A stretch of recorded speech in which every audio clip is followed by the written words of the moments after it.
Assalomu alaykum qadrli yurtdoshlarim akalar, sizlar bilan xabarga Usta Ilhomjon akalar. Bu galgi video roligimiz Andijon viloyatida akalar. Bu obyektimizni zabor qismlariga, portikalariga ashlaga tegalarni aylantirib chiqarib berilgan. Kak rampiga o'xshatib chiqarib berilgan. Bitta qirlarini ham ishchi sifatiga alohida e'tibor beriladigan joylari, qirralarni ham yaqindan ko'rsatib olamiz. Juda ham ideal holatda chiqqan. O'rtasiga, ya'ni ikkita portichkaning o'rtasiga tikkasiga dela tushirib berilgan. 40 santimetrli deladan.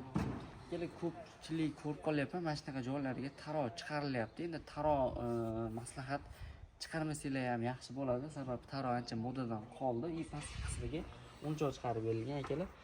O'sha 1 metrni narxida berilgan o'yinchoqlardan tepasiga 30 santimetrlik karniz chiqarilganda, mana bu delarning ustiga o'yinchoq chiqarib berilgan. Karnizni o'zidan mana shunaqa fason ishlab berilgan. Ramkamiz bilan delamizni o'rtasiga bo'sh qolgan joyiga travertin toshni fasoni bilan birga-bir bo'lgan sementovoy tegadan mana shunaqa fason ishlab berilgan.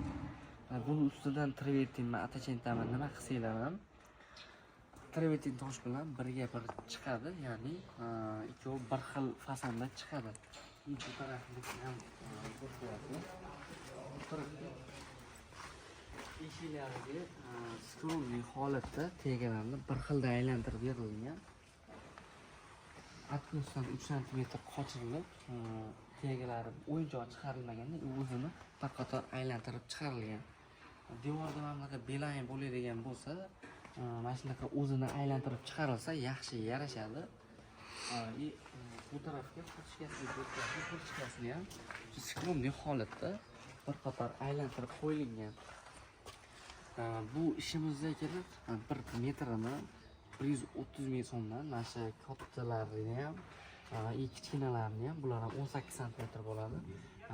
Bular kattalarimizni ham, 40 cmliklarini ham, o'yinchoqlarini ham, tepadagi 30 cmlik karnizlarni 1 metrini 130 ming so'mdan Andijonda chiqarib berilyapti.